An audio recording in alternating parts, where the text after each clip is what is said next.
Hi. സമയം ഇപ്പോൾ ഒരു രാവിലെ 4 മണി. ഓഗസ്റ്റ് 1 ശനിയാഴ്ച.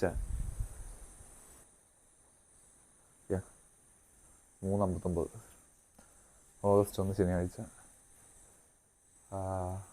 ഒരു ട്രിപ്പ് പോകണം. ഡീറ്റെയിൽസ് ഞാൻ പോകുന്ന വഴി പറയാം. സ്റ്റാർട്ടിങ്.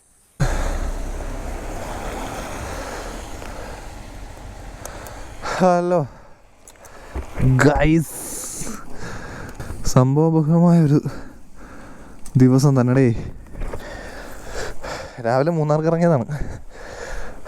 വീട്ടിൽ നിന്നൊരു 3:30 കഴിഞ്ഞ് 4 മണിയായപ്പോൾ ഇറങ്ങിയതാണ്. മെയിനായിട്ട് നമ്മൾ ഉദ്ദേശിച്ചത് ചക്രമുടി ട്രക്കിങ്ങാണ് നമ്മൾ ഉദ്ദേശിച്ചത്. വരുന്ന വഴി ആയ പ്രശ്നം, മൂന്നാറിലവിടെ മണ്ണിടിഞ്ഞ് വീണ് വണ്ടി ഫുള്ള് ബ്ലോക്കായി. പിന്നെ അവിടെ നാട്ടുകാർ പറഞ്ഞ് ഒരു വഴി പറഞ്ഞു തന്നിട്ട് ആ വഴി കയറി വന്നുകൊണ്ടിരിക്കുകയാണ്. നല്ല രസമുണ്ട് പരിപാടി. കണ്ടിന്യൂ.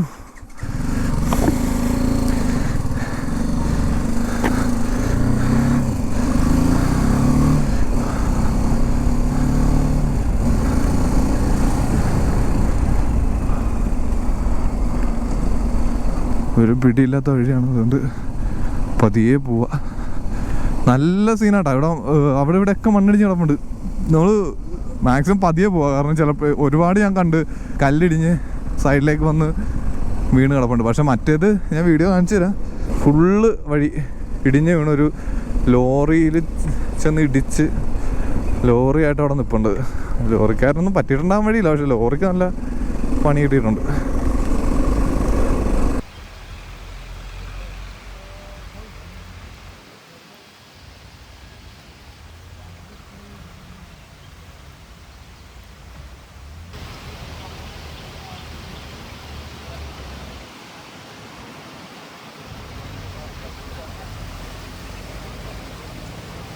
ഇപ്പോൾ ഫൈനലി നമ്മൾ മെയിൻ റോഡ് എത്തിയിട്ടാ. ഈ റോഡ് ഇപ്പോൾ ആ കാറക്കാട് പാഞ്ഞു പറഞ്ഞ് പോകുന്നില്ല, ഒരു കാര്യമില്ല. കാരണം അവിടെ വഴി ബ്ലോക്കാണ്. ചക്രമുടി 1.5 മണിക്കൂർ കൂടിയുണ്ട്. സമയം ഇപ്പോൾ 7:15. 9 മണിക്കുമ്പോൾ നമ്മളിവിടെ എത്തിയില്ലെങ്കിൽ നമുക്ക് ചക്രമുടി കയറാൻ പറ്റില്ല കേട്ടോ.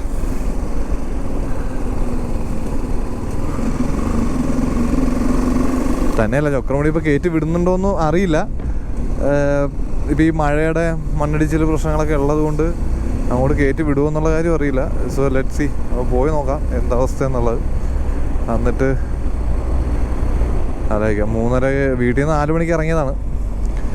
ഒറ്റ റൈഡായിരുന്നു ഇവിടം വരെ. ഇതുവരെ എവിടെയും നിർത്തിയിട്ടില്ല.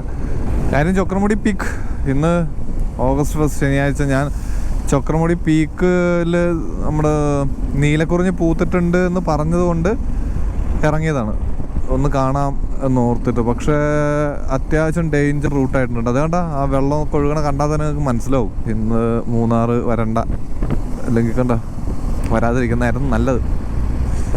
പിന്നെ എന്തായാലും വന്നില്ലേ, നമ്മളൊന്ന് ജസ്റ്റ് കംപ്ലീറ്റ് ചെയ്ത് നോക്കാം. അവിടെ 9 മണിക്കുമ്പോൾ എത്തുമില്ലെന്നറിയില്ല, എത്തിയാൽ തന്നെ ട്രക്കിംഗ് ഉണ്ടാകുമെന്നറിയില്ല. എനിവേ പോയി നോക്കാം. പിന്നെ ഗ്യാപ്പ് റോഡിലൂടെയാണ് പോകേണ്ടത്. ഇവിടെ ഇതാണ് അവസ്ഥയെങ്കിൽ ഗ്യാപ്പ് റോഡിൽ എന്തായിരിക്കും അവസ്ഥയെന്നാണ് ഞാൻ ആലോചിക്കുന്നത്. കാരണം ഗ്യാപ്പ് റോഡ് ഒട്ടും ഒരു ഉറപ്പില്ലാത്ത സ്ഥലമാണ്. അവിടെ മണ്ണിടിച്ചിൽ എന്തായാലും ഉണ്ടാവും. പോയി നോക്കാം. ഗ്യാപ്പ് റോഡിൻ്റെ 2 വീഡിയോസ് എടുക്കാൻ പറ്റിയ എടുക്കാം. തുടങ്ങിയിട്ടൊരു സാധനം കഴിച്ചില്ല. ഇപ്പോൾ എത്ര മണി? 7 മണി.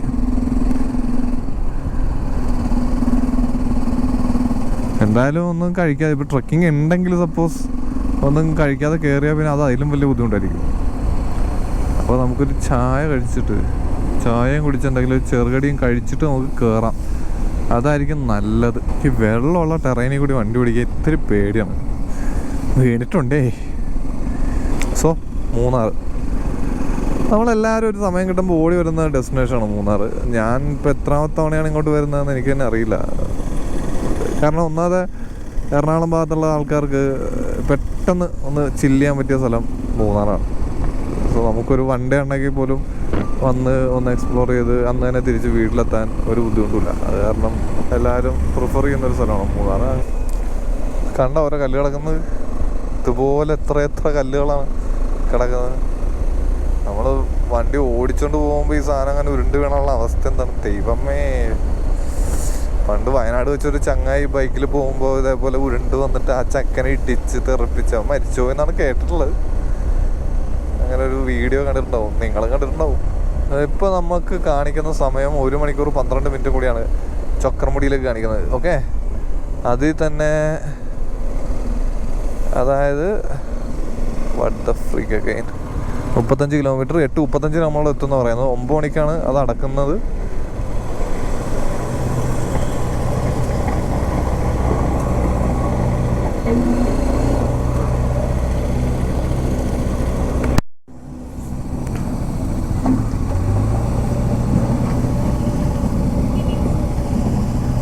ഇവിടെ നിന്നൊരു പീസ് അടന്ന് വീണ് ദൈവമേ. 8:37 ചായ കുടിക്കാതെ കയറേണ്ടി ഒരു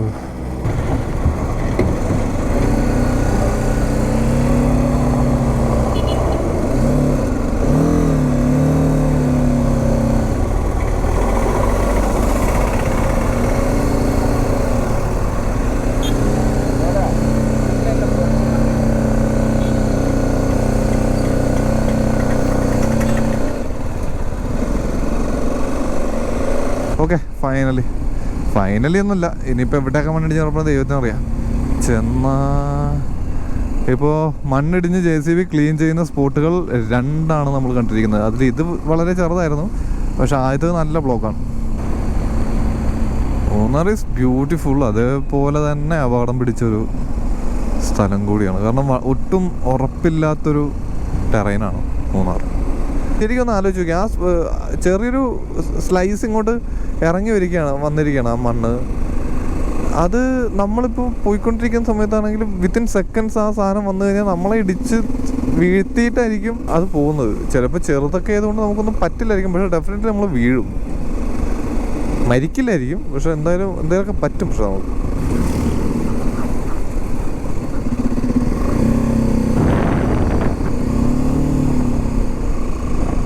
ടൈം വെച്ചിട്ട് നമ്മൾ ഇന്നേരത്ത് അവിടെ എത്തേണ്ടതാണ്. എവിടെ ചക്രമുടിയിൽ എത്തേണ്ടതായിരുന്നു. പക്ഷെ ഇപ്പോഴും നമ്മൾ 1 hour ലേറ്റാണ്.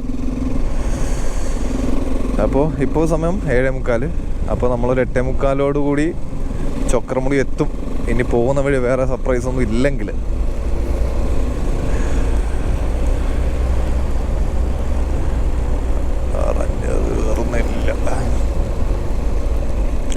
കാരണം 9 മണിക്ക് മുമ്പ് അവിടെ എത്തിയില്ലെങ്കിൽ പിന്നെ നമുക്ക് അവിടെ അലൗഡ് ടൈം എന്ന് പറയുന്നത് 5 മണി തൊട്ട് 9 മണി വരെ ആണെന്നാണ് തോന്നുന്നത്. 9 മണി കഴിഞ്ഞാൽ പിന്നെ ഒരു 12 മണി ഉച്ചക്കാണ് റീസ്റ്റാർട്ട് ചെയ്യുന്നതെന്നാണ് ഞാനൊരു വീഡിയോയിൽ കണ്ടത്. സോ നമുക്കത് 12 മണി വരെ വെയിറ്റ് ചെയ്യേണ്ടി വരും, അല്ലെങ്കിൽ തിരിച്ചു പോകേണ്ടി വരും. അപ്പോൾ അതിന് മുന്നേ എങ്ങനെ എത്തണം? ഇപ്പോൾ ബ്രേക്ക്ഫാസ്റ്റ് കഴിച്ചിട്ടില്ല, ഒരു ചായ കുടിച്ച്, പക്ഷെ വിശക്കൊന്നുമില്ല കാര്യമായിട്ട്. ഇടയ്ക്കൊരു ടൈമിൽ നല്ല വിശപ്പുണ്ടായിരുന്നു, പിന്നെ അതങ്ങോട്ട് പോയി. അവിടെ 500 രൂപ ടിക്കറ്റ് എടുക്കുമ്പോൾ ഒരു പാക്കറ്റ് ബിസ്ക്കറ്റ് കിട്ടും എന്നാണ് കേട്ടത്. അങ്ങനെയാണ് ഇന്ന് രാവിലത്തെ ബ്രേക്ക്ഫാസ്റ്റ് ബിസ്ക്കറ്റ് ആക്കുക. അല്ലെങ്കിലും ബൈക്ക് ഡ്രൈവ് ഉള്ള ദിവസം അധികം ഫുഡ് കഴിക്കാതിരിക്കുന്നതാണ് നല്ലത്. അത്യാവശ്യം നല്ല ഡ്രൈവാണ്. പിന്നെ ഈ മഴയുള്ളത് കൊണ്ട് അങ്ങനെ അറിയാത്തതാണ്. 150 കിലോമീറ്റർ വൺ സൈഡ് ഉണ്ട്. അത് ഒറ്റ സ്ട്രെച്ചിന് നമ്മളിങ്ങനെ ഓടിച്ച് വരികയാണ്. കുറേ നാളായിട്ട് ബൈക്ക് അങ്ങനെ എടുക്കാത്തതുകൊണ്ടേ ഈ ഗൂഗിൾ മാപ്പിൽ നോക്കുമ്പോൾ വൺ സൈഡ് 150 ഓടിക്കണം, ഒറ്റ സ്ട്രെച്ച് ഓടിക്കണം എന്നൊക്കെ കാണുമ്പോൾ ഒരു ബുദ്ധിമുട്ടായിട്ട് തോന്നുകയാണ്. പണ്ട് ഇങ്ങനെയൊന്നും ഇല്ലായിരുന്നു. പണ്ട് അങ്ങനെയൊന്നും 150 എന്നൊക്കെ പറഞ്ഞു കഴിഞ്ഞാൽ നിസ്സാരം എന്ന് അങ്ങനെ കണ്ടിരുന്ന കിലോമീറ്റർ. പക്ഷെ ഇപ്പോഴതൊക്കെ ആലോചിക്കാൻ കുറച്ച് ബുദ്ധിമുട്ടായിട്ട് തോന്നുന്നത്. പ്രായമാകുന്നുണ്ട്. മഴയുണ്ട്, ലാൻഡ് സ്ലൈഡുണ്ട്, റോഡിൽ വെള്ളമുണ്ട്, പരുപരത്തെ ചരലുണ്ട്, പൂഴിയുണ്ട്, സ്ലൈഡ് ചെയ്ത് വീഴാനുള്ള ചാൻസ് ഉണ്ട്. നമുക്ക് അത് കാരണം അധികം ധൃതി കാണിക്കാതെ സമാധാനമായിട്ട് പോകുന്നതായിരിക്കും നല്ലത്. സോളോയാണ്, ഞാൻ മാത്രമേ ഉള്ളൂ. കുറച്ച് കൂട്ടുകാരൊക്കെ വിളിച്ചതാണ്, പക്ഷെ അവരെല്ലാവരും പല കാര്യങ്ങളായിട്ടൊക്കെ എൻഗേജ്ഡാണ്. അവർ ചിലർക്ക് വേറെ ട്രിപ്പുകളുണ്ട്. അപ്പോൾ അതുകൊണ്ട് ഞാൻ ഓർത്തെന്നാൽ പിന്നെ ഒറ്റയ്ക്ക് പോകാമെന്ന് വിചാരിച്ചു. പക്ഷേ ഇന്നലെയൊക്കെ വാർത്തയല്ല, ഇന്നലെയൊക്കെ മെസ്സേജ് വരുന്നുണ്ടായിരുന്നു. ഈ തെക്കൻ കേരളത്തിലേക്ക് പ്രധാനമായിട്ട് തിരുവനന്തപുരം, കൊല്ലം, പത്തനംതിട്ട, ആലപ്പുഴ, ഇടുക്കി, എറണാകുളം ഭാഗങ്ങളിൽ ശക്തമായ മഴ ഉണ്ടാകുമെന്ന് വാർത്തയുണ്ടായിരുന്നു, മെസ്സേജ് വന്നായിരുന്നു. ഇന്ന് രാവിലെ ഞാൻ ഇറങ്ങുമ്പോൾ പോലും ഒരു വാർണിംഗ് പോലെ മെസ്സേജ് വന്നേ. നമുക്കൊരു ഇൻസ്റ്റിങ്ക്റ്റ് ഉണ്ടാവില്ലേ, ജസ്റ്റ് ഫോൺ എടുത്ത് നോക്കിയതും ഞാൻ ഈ മെസ്സേജാണ് അപ്പോൾ സ്ക്രീനിലേക്ക് വരുന്നത്. മഴയാണ് മോനെ പോലെ എന്ന് പറയുന്ന പോലത്തെ ഒരു ഫീല്. പിന്നെ തീരുമാനിച്ചിറങ്ങിയില്ലേ, പിന്നെ അത് കണ്ട എന്നോർത്തിട്ട് ഞാനുള്ളത് വീട്ടിൽ കയറി അകട്ടായിരുന്ന പോലും വരും. പിന്നെന്ത് നല്ല ഊളച്ചായിരുന്നു കുടിച്ചത്, വൃത്തികേടാക്കി. ഇനി ഇറങ്ങി ഒരു ചായ കുടിക്കാനുള്ള ഒരു ടൈമില്ല. നമ്മൾ ഉദ്ദേശിച്ച കാര്യം നടക്കില്ല. ഉദ്ദേശിച്ച കാര്യം നടക്കുമെന്നല്ലെങ്കിൽ തന്നെ ഒരു ഉറപ്പില്ല. കാരണം ഇതാണ് അവസ്ഥയെങ്കിൽ ചിലപ്പോൾ അവരത് കയറ്റി വിടില്ലായിരിക്കും മുകളിലേക്ക്.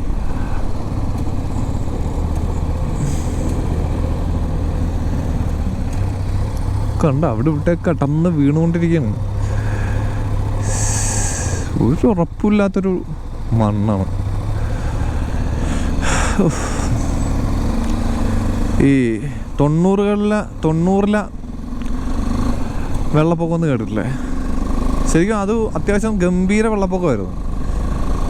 ഈ ബ്രിട്ടീഷുകാർ പണ്ട് നമ്മുടെ മൂന്നാറിലേക്ക്, ഇവിടുത്തെ കാപ്പിത്തോട്ടങ്ങളിലേക്കും തേയിലത്തോട്ടത്തിൽ നിന്നൊക്കെ സാധനം കയറ്റി അവന്മാരുടെ നാട്ടിലേക്ക് കൊണ്ടുപോകാനായിട്ട് സൗകര്യത്തിന് വേണ്ടിയിട്ടൊരു റെയിൽവേ പാളമൊക്കെ ഉണ്ടാക്കിയിട്ടുണ്ടായിരുന്നു. പിന്നെ അവരുടെ ആൾക്കാർ വരാൻ നേരത്ത് അവർക്ക് ഒരു ഹിൽ സ്റ്റേഷനിൽ പോയിട്ട് എൻജോയ് ചെയ്യാനൊക്കെ ആയിട്ട് അങ്ങനെ അവരുടെ ആവശ്യങ്ങൾക്ക് വേണ്ടിയിട്ട് ഉണ്ടാക്കിയിരുന്ന ഒരു റെയിൽവേ ഉണ്ടായിരുന്നു മൂന്നാറിലേക്ക്. അത് അപ്പാടെ ഒലിച്ചു പോയത് ആ 90-ലെ വെള്ളപ്പൊക്കത്തിലാണ്. അങ്ങനെയാണ് മൂന്നാറിലേക്ക് റെയിൽ സർവീസ് ഇല്ലാതായത്. ഇപ്പോൾ ഒന്ന് ആലോചിച്ച് നോക്കിയാൽ എമ്മാതിരി ഐറ്റമായിരുന്നു അതെന്നുള്ളത്. നല്ലൊരു വെള്ളപ്പൊക്കം ലാൻഡ് സ്ലൈഡ് മൂന്നാറങ്ങ് കൊച്ചിയിലിരിക്കും. ഞാൻ ഈ ബ്രിട്ടീഷുകാരെ പറ്റി പറയുമ്പോൾ അതിനെപ്പറ്റി ആക്ച്വലി 2 അഭിപ്രായമുണ്ട്. ചിലർ പറയും അവരെന്തൊക്കെ ചെയ്താലും ഇവിടെ വന്നിട്ട് ഇങ്ങനെയൊക്കെ ചെയ്ത് ഇത്രയൊക്കെ കൊള്ളയടിച്ചെന്ന് പറഞ്ഞാലും കുറേ നല്ല കാര്യങ്ങളൊക്കെ ചെയ്തില്ലെന്ന്. അവരവരുടെ ആവശ്യങ്ങൾക്ക് വേണ്ടിയുള്ള നല്ല കാര്യങ്ങൾ മാത്രമേ ചെയ്തിട്ടുള്ളൂ. ഇപ്പോൾ ഈ റെയിൽവേ പണിതു എന്ന് പറയുന്നത് ഫുൾ കണക്ട് ചെയ്ത് റെയിൽവേ പണിതത് അവരാണ്. കാരണം അത് അവരുടെ ആവശ്യമായിരുന്നു, അങ്ങനെ ഒരു കണക്ഷൻ ഉണ്ടായിരിക്കുക എന്നുള്ളത്. ഇവിടെ ഇംഗ്ലീഷ് വിദ്യാഭ്യാസം കൊണ്ടുവന്ന അവരാണ്. കാരണം വളരെ കുറഞ്ഞ ചിലവിൽ ഇന്ത്യൻസിനെ ഇംഗ്ലീഷ് പഠിപ്പിച്ച് എംപ്ലോയ് ആക്കി കഴിഞ്ഞാൽ വളരെ കുറഞ്ഞ ചിലവിൽ അവർക്ക് കാര്യങ്ങൾ നടത്താൻ പറ്റുമായിരുന്നു. അതായിരുന്നു അവരുടെ ആവശ്യം. ലാംഗ്വേജ് അറിയാതെ അവർക്ക് സർവൈവ് ചെയ്യാൻ ബുദ്ധിമുട്ടായിരുന്നു. എന്തും അവരിവിടെ ചെയ്തു തന്നു എന്നൊക്കെ പറയുന്നത് വർക്ക് ചൂഷണം ചെയ്യാൻ വേണ്ടി ഉള്ള ഒരു ടൂള് മാത്രമായിരുന്നു. ഈ റെയിൽവേ ആണെങ്കിലും ഇംഗ്ലീഷ് ആണെങ്കിലും മറ്റെന്താണെങ്കിലും. അല്ലാത്ത ഒന്നും നിങ്ങൾക്ക് പറയാനുണ്ടാവില്ല. ബ്രിട്ടീഷുകാർ ഇത് ചെയ്തത് നിങ്ങൾ നന്നാക്കാൻ വേണ്ടിയല്ലേ, അത് ചെയ്തത് നന്നാക്കാൻ വേണ്ട, അല്ല, ഒന്നുമില്ല. അങ്ങനെ ഒരു പോയിന്റ് നിങ്ങൾക്കുണ്ടെങ്കിൽ യു ക്യാൻ കമൻറ്റ് ഇറ്റ്. ഈ ഒറ്റയ്ക്ക് ആൾക്കാർ ട്രാവൽ ചെയ്യുമ്പോൾ നമ്മൾ വിചാരിക്കുക അവർ ഭയങ്കര ധൈര്യശാലികളാണ്. ധൈര്യമല്ല ആക്ച്വലി. അവരെ തന്നെ എക്സ്പ്ലോർ ചെയ്തുകൊണ്ടിരിക്കുകയാണ്, അവരെ തന്നെ മനസ്സിലാക്കിക്കൊണ്ടിരിക്കുകയാണ്, അവരോട് തന്നെ സംസാരിച്ചുകൊണ്ടിരിക്കുകയാണ്. ഇന്നിപ്പോൾ ഞാൻ ഈ വ്ളോഗ് ചെയ്യുന്നതുകൊണ്ട് നിങ്ങളിത് കേൾക്കുന്നത്. പക്ഷേ ഇതിന് മുന്നേ ഞാൻ ഇങ്ങനെ തന്നെയായിരുന്നു. ഈ ഹെൽമെറ്റിൻ്റെ അകത്തിരുന്ന് ഞാൻ പറയാത്ത കഥകളില്ല. ഞാൻ എന്നോട് തന്നെ ഒരുപാട് സംസാരിച്ചിട്ടുണ്ട്. ഞാൻ ഒരുപാട് ഇൻ്റർവ്യൂസ് അറ്റൻഡ് ചെയ്തിട്ടുണ്ട്. ഞാൻ വലിയ ഫിലിം സ്റ്റാർ ആയിട്ടുണ്ട്. ആ ഫിലിം സ്റ്റാർസ് ആയിട്ട് ഞാൻ കൊടുത്ത ഇൻ്റർവ്യൂസ് എല്ലാം ഞാനും ഈ ഹെൽമെറ്റ് മാത്രമേ കേട്ടിട്ടുള്ളൂ. എന്തൊക്കെ തരം തോട്ട്സാണ്, എന്തൊക്കെ തരം കാര്യങ്ങളാണ് ഞാൻ സംസാരിച്ചിട്ടുള്ളതെന്നറിയോ? ഈ കാര്യങ്ങൾ ഫുള്ള് ഞാൻ സംസാരിച്ചിട്ടുണ്ട്. പക്ഷെ ഞാനും ഹെൽമെറ്റ് മാത്രം കേട്ടിട്ടുള്ളത്. അപ്പോൾ ഓർത്തു എന്നാൽ വ്ളോഗ് ചെയ്യാം. വ്ളോഗ് ചെയ്യുമ്പോൾ ഞാൻ മാത്രം ബോറടിച്ചാൽ പോരല്ലോ, ബാക്കിയുള്ളവന്മാരും കൂടി കേട്ട് ബോറടിക്കട്ടെ. പക്ഷെ വ്ളോഗ് ചെയ്യാൻ തുടങ്ങിയപ്പോഴാണ് എനിക്ക് ഭയങ്കര ആശയദാരിദ്ര്യമുള്ള പോലെ തോന്നിയത്. ചിലപ്പോൾ നമ്മൾ ഫുള്ളി സ്റ്റോപ്പായി പോകും, ഒന്നും സംസാരിക്കാനില്ല. കഴിഞ്ഞ മോട്ടോ വ്ളോഗ് ചെയ്തപ്പോൾ, അതായത് കട്ടപ്പന പോയത്, അതിൻ്റെ കുറച്ച് ഞാൻ ഇങ്ങനെ ബൈക്കിൽ പോയി റെക്കോർഡ് ചെയ്ത് നോക്കി. ഇതൊക്കെ എങ്ങനെയാണ്, നമ്മളെല്ലാം പഠിക്കുകയാണല്ലോ. ആ സാധനം കേട്ടിട്ട് ക്ലാരിറ്റി ഒക്കെ ഉണ്ട്, സംസാരിക്കുന്നതിൽ ക്ലാരിറ്റി ആയിട്ട് വോയിസ് കിട്ടുന്നുണ്ട്. പക്ഷേ നമ്മൾ സംസാരിക്കുന്നത് എത്ര ബോറാണെന്ന് നമുക്ക് അത് കേൾക്കുമ്പോഴാണ് മനസ്സിലാവുന്നത്. ഓ ഷിറ്റ്, കേൾക്കുമ്പോൾ മനസ്സിലാവും. അപ്പോൾ എൻ്റെ ഒരു അഭിപ്രായത്തിൽ എല്ലാവരും വ്ളോഗ് ചെയ്യണം. എല്ലാവരും വ്ളോഗ് ചെയ്യുമ്പോൾ ഒരു ഗുണം എന്താ പറയുക, നമുക്ക് സ്വന്തമായിട്ട് ഇമ്പ്രൂവ് ചെയ്യാൻ പറ്റും കുറേ കാര്യങ്ങൾ, പ്രത്യേകിച്ച് സംസാരം. ഞാൻ എൻ്റെ വ്ളോഗ് കേട്ടപ്പോൾ ആദ്യം നമ്മൾ എഡിറ്റ് ചെയ്യുമ്പോൾ നമ്മളാണല്ലോ ഇത് കേൾക്കുന്നത്. ഇത് കേൾക്കുമ്പോൾ ഞാൻ ഒരു സെൻറ്റൻസ് പറഞ്ഞ് കംപ്ലീറ്റ് ചെയ്യുന്നതിന് മുന്നേ ഞാൻ ഏതെങ്കിലും പാട്ട് പാടും. അത് എത്രത്തോളം അരോചകമാണ് എന്ന് അത് കേൾക്കുമ്പോഴാണ് എനിക്ക് മനസ്സിലാവുന്നത്. പിന്നെ സംസാരിക്കുന്ന രീതിയുടെ പ്രശ്നം. ഒരു കാര്യം നമ്മൾ ഡിസ്കസ് ചെയ്തുകൊണ്ടിരിക്കുകയാണെങ്കിൽ അത് പറഞ്ഞു അത് കംപ്ലീറ്റ് ചെയ്യണം. പക്ഷെ ഞാൻ അങ്ങനെയല്ല. ഞാനത് പറയും, അത് കഴിയുമ്പോൾ അതിനോട് കണക്ട് ചെയ്ത് വേറെ എന്തിലേക്ക് പോകും. പിന്നെ അങ്ങനെ മറ്റേ ഇതാ ചങ്ങായി പറഞ്ഞല്ലേ കാന്തിജി കറണ്ട് തന്നു എലി എന്നൊക്കെ പറഞ്ഞാൽ പോകില്ലേ, അങ്ങനത്തെ ഒരു ഐറ്റം. ഒരു കാര്യം പറഞ്ഞു തുടങ്ങി അത് കംപ്ലീറ്റ് ചെയ്യാതെ അത് വേറൊരു സാധനത്തിൽ ചെന്ന് മുട്ടി, പിന്നെ അത് അതിലേക്ക് പോയി, അത് ഇതിലേക്ക് പോയി, അവസാനം എവിടെ നിന്ന് തുടങ്ങി, എന്തിനു തുടങ്ങി, എന്തിനാ ഞാനിപ്പോൾ ഇത് പറഞ്ഞത് എന്ന് എനിക്കും തോന്നും, കേൾക്കുന്നവർക്കും തോന്നും. അങ്ങനത്തെ ഒരു രീതി. അപ്പം ഞാൻ നിങ്ങളെന്താ പറയുന്നത് വെച്ചാലേ, നിങ്ങൾ വ്ളോഗ് ചെയ്യുക, അല്ലെങ്കിൽ ഒന്നുമില്ലെങ്കിൽ നിങ്ങൾ പറയുന്ന കാര്യങ്ങളൊക്കെ ചുമ്മാ റെക്കോർഡ് ചെയ്യുക, എന്നിട്ട് കേട്ട് നോക്കുക. കേൾക്കുമ്പോൾ അതിൻ്റെ കുറേ ഫ്ലോസ് മനസ്സിലാവും, അതിൻ്റെ ഗുണങ്ങൾ മനസ്സിലാവും. അപ്പം നിങ്ങൾക്ക് മനസ്സിലാവും എവിടെയൊക്കെ ഇമ്പ്രൂവ് ചെയ്യണം, എന്തൊക്കെയാണ് നമ്മൾ സംസാരത്തിൽ ഇമ്പ്രൂവ് ചെയ്യേണ്ടത്, എങ്ങനെ നല്ല രീതിയിൽ സംസാരിക്കാം എന്നൊക്കെ. പാൻ ഇന്ത്യൻസൊക്കെ പറയുന്ന പോലെ സംസാരങ്ങൾ ക്ലിയർ ആയിരിക്കണം. ഒന്നാമത് നമ്മൾ ഇപ്പോൾ ഈ ഇൻ്റർനെറ്റ് ലോകത്താണ് ജീവിക്കുന്നത്. സോ പലർക്കും നമ്മുടെ മുഖത്തിനേക്കാൾ പരിചയം നമ്മുടെ ശബ്ദമാണ്, നമ്മുടെ വാക്കുകളാണ്, അല്ലേ? നിങ്ങളുടെ ലൈഫിലുണ്ടാവില്ല ഇഷ്ടം പോലെ മനുഷ്യർ, നിങ്ങൾ മീറ്റ് ചെയ്തിട്ടേ ഇല്ല, എന്നാൽ കണ്ടിന്യൂസ് നിങ്ങൾ ചിലപ്പോൾ നിങ്ങളുടെ കൊളീഗ്സ് ആയിരിക്കാം, നിങ്ങളവർ മീറ്റ് ചെയ്തിട്ടുണ്ടാവില്ല, പക്ഷേ അവരോട് നിങ്ങൾ ഇഷ്ടംപോലെ സംസാരിക്കാറുണ്ട്, നിങ്ങളുടെ ക്ലയൻസിനോട് നിങ്ങൾ സംസാരിക്കാറുണ്ട്, പക്ഷെ അവരൊന്നും മീറ്റ് ചെയ്യില്ല. പക്ഷേ ആകെയുള്ളത് ശബ്ദമാണ്, നമ്മുടെ ശബ്ദമാണ് അവിടെ എത്തുന്നത്. ഈ ശബ്ദം അവിടെ എത്തുന്നത് കൊണ്ട് ആ ശബ്ദമാണ് നമ്മുടെ ഐഡൻറ്റിറ്റി, അതാണ് അപ്പം നമ്മുടെ വാക്കുകളാണ് നമ്മുടെ ഐഡൻറ്റിറ്റി. അപ്പോൾ അത് ശുദ്ധമായിരിക്കണം, അത് അതിനൊരു ഷേപ്പ് ഉണ്ടായിരിക്കണം, അതിനൊരു സ്റ്റാർട്ടും എൻഡും ഉണ്ടായിരിക്കണം.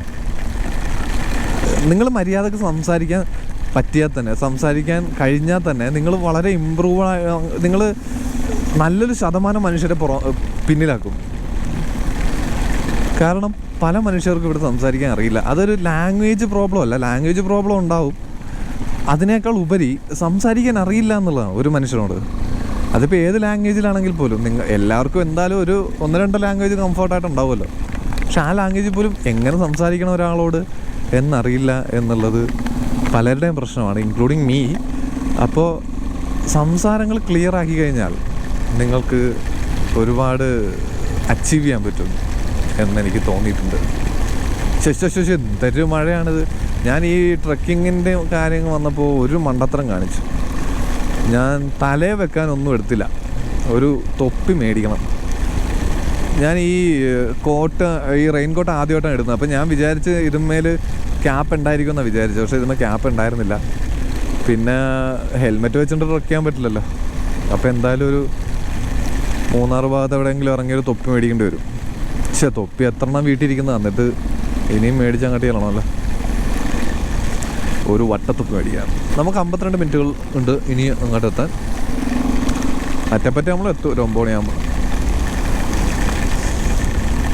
നല്ല മഴ കേട്ടാ, നല്ല മഴ. പക്ഷേ ഈ റെയിൻ കോട്ട് കൊള്ളാട്ടാ. ഇത് ഞാൻ ഡെക്കാത്തലോണിൽ നിന്ന് എടുത്താണ്. ഇതിൻ്റെ ബ്രാൻഡിൻ്റെ പേരെന്താ എനിക്കറിയില്ല, പക്ഷേ ഡെക്കാത്തലോണിൽ ചെല്ലുമ്പോൾ ഫ്രണ്ടിൽ തന്നെ കിടപ്പുണ്ട് വൈറ്റിലേൽ.